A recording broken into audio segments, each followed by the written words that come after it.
Hey, this is Matt once again. Welcome back to another review in my 80s horror movie marathon. And it's another slasher film, Graduation Day. Now, this is a time when slasher films were coming out pretty much every week. Thanks to Halloween was a hit, but especially Friday the 13th really put into high gear. Again, almost every week a slasher film came out. Different companies wanting a piece of that pie because they're cheap to make, and it was definitely the fad of the year, or that golden era slasher films as people call it. Now, this is directed by Herb Fred. I'm like, that director sounds familiar, and I'm like, oh, it's from the director of Beyond Evil, that boring as hell John Saxon, Linda Day George film about the couple going to an island and the wife gets possessed by a witch and like green lasers come out of her eyes. I just say this is better than Beyond Evil. This one I could actually watch and have dumb fun with. It's not a good film. I don't even call it a good slasher film, because I reserve that for films like My Bloody Valentine, Terror Train, a lot of the Friday the 13th films, April Fool's Day, among others. But this one is a bit of trashy fun. But the kills are kind of silly and ridiculous, but entertaining. But some of the music I don't mind, some of the songs. The actors are there. I mean, you have Christopher George, who was in quite a few of the horror films in the 80s. I mean, he was in, even 70s. I mean, he was in Grizzly, which I enjoy, Pieces, this movie, City of the Living Dead. So Christopher George got around. And he plays this coach, this really asshole coach who pushes people too far. And the plot is this high school trap meeting where people are doing all these different events, which I thought was pretty nice editing for the opening. Like, the music is kind of fun in that early 80s vibe, and the editing of all these different events I thought brought a energy to it, and again, sort of a trashy 80s fun to it. And during this high school track meeting, a girl is jogging in this race. Well, actually, not even jogging. She's running as fast as she can. But she pushes it too hard, collapses, and dies. And so it's months later, around graduation day, and the girl who died, her older sister, arrives in town. And she was a U.S. Navy officer.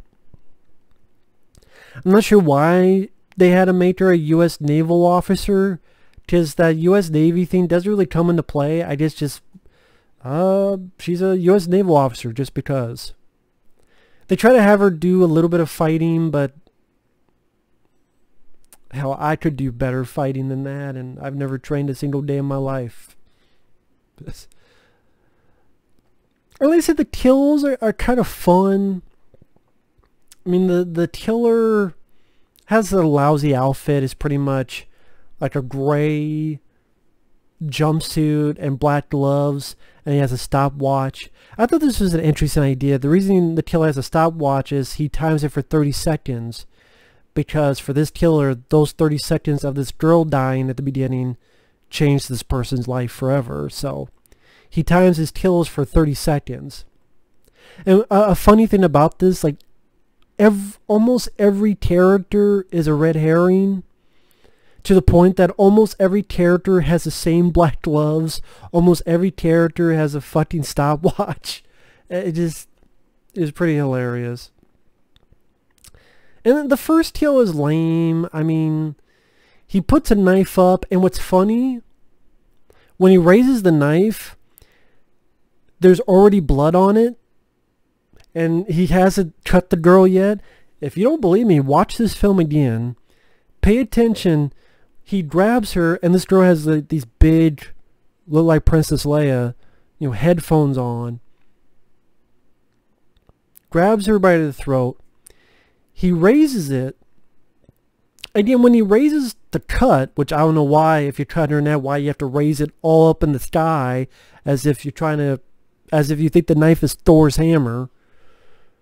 But when he raises the sky, there's a shot of the knife in the sky, like up.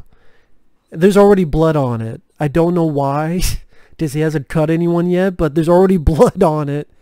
Then he comes down, and the first kill is pretty laughable and dumb because of that, and it's just like a little smear of blood. I mean, compared to the first, well, it's not really the first, but the hitchhiker who was in the camp in Friday the 13th, when she got her throat slit near the beginning of the film. Like, compare that effect to this, where it's just like literally if you took tomato paste and just did this. That's a depth effect whiz. I mean, I laughed at it, but that wasn't the intention. But there's other kills that were ridiculously fun. There's this weird one that there's a football player, and the killer gets a football, puts a blade in it, like a fencing blade, sticks in the football, throws it, and it sticks into the guy's stomach. There's a guy who, what's it called, pole vaults. He's doing it, and when he lands, you hear a scream, and then you see the body, and apparently the killer put a bunch of spikes there, so the guy's been impaled. One guy gets his head chopped off. One kill I liked, this girl who runs back to the locker, the killer has like a fencing sword and stabs her right in the neck, and the blade comes out the back of her neck. I thought that was a pretty decent kill. So there's some fun, like, pretty silly kills. There's some recognizable people in the supporting cast. Vanna White, yes, from Wheel of Fortune, has a small role in this. Her character doesn't get killed, but she has a small role.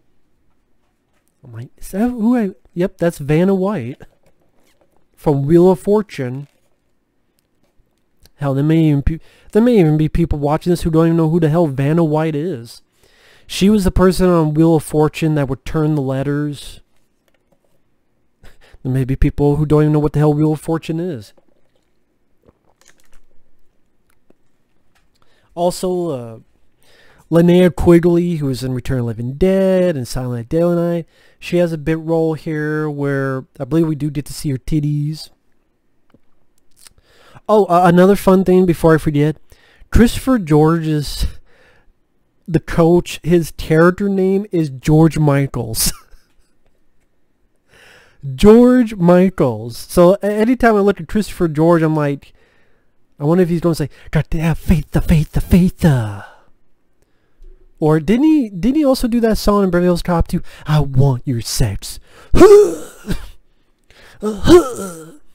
I want your sex. But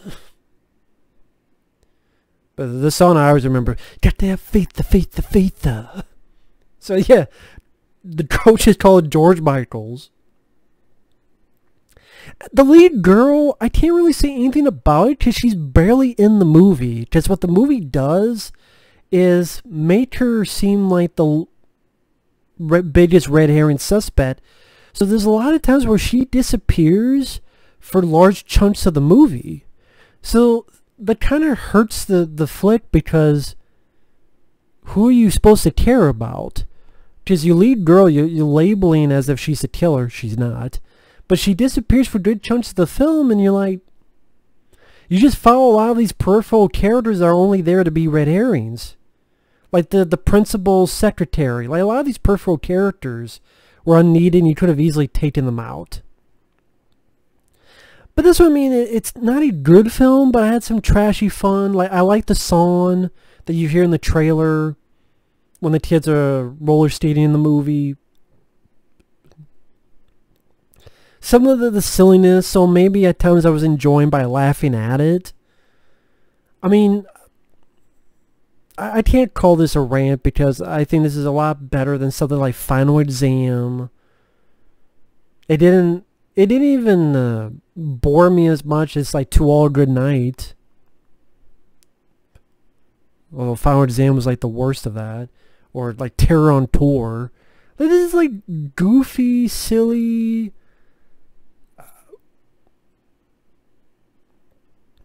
You ever kill or a fake jump scare like every 10 or so minutes? Again, some of them are pretty ridiculous. Christopher George is being so over the top as the coach, like being so angry at them, being such a dick. I mean, you can't I can't really say I like much of the characters. Just like I said, the lead girl doesn't really have much screen time. So that's what I mean. I can't say I would say that's the biggest problem. Well, the biggest problem is not having a strong lead. Because that does help. Because I liked Heather Langenkamp in Elm Street 1. I liked Lisa Wilcox in Elm Street 4. I liked Amy Steele in Friday the 13th Part 2. I liked Jamie Lee Curtis in Terror Train. I liked the whole cast in April Fool's Day. You know, I even liked the cast in My Bloody Valentine. Like the little love triangle thing they have going in that. So it's just like this. And what you find at the end is the killer is the boyfriend of the girl that died at the beginning. And people think it's Christopher George, which Christopher George as a coach acts like an idiot because he finds the dead body and like two girls are there and scream. Instead of going and telling, go call the police or go get the principal or go get something, he just doesn't say anything and thus acts creepy and makes, I think one of them is Vanna White and then another girl, they run off. And instead of staying there and be like, I found this, I don't know what the hell's going on, he fucking runs, which makes him look like a suspect. So people think it's him. He's fighting the boyfriend out in the woods. They think it's Christopher George, so he gets shot and killed by this other guy. And of course, the lead girl finally comes back in the picture, finds the boyfriend and has her sister's dead body in a graduation outfit in his room. And the killer like swings at the lead girl, which somehow causes her to like duck down, but then hit like the rocking chair or whatever that pushes the dead body into the killer, and they both crash out the window. That's what I mean. Like this film, I could see someone enjoying this in a sort of so bad it's fun way, in this silly ridiculousness. Like there's a moment where she comes down the stairs and the killer is literally tearing the dead body. Bridal looks at her and then like continues inside the house as the lead girl runs off. And then the killer chases her. She uses really awful kung fu. And like pushes the killer into this dead body that has blaze coming out of it.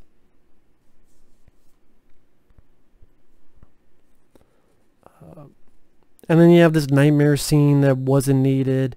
And then the lead girl just leaves town, passes a banner that says graduation day. Which I thought, you know, that's a nice touch. I mean, that's a nice touch for a film called Graduation Day. I mean,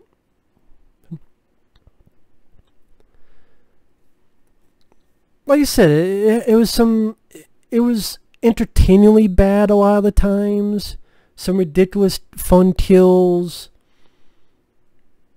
I like some of the songs, especially the one that you hear a bit in the trailer.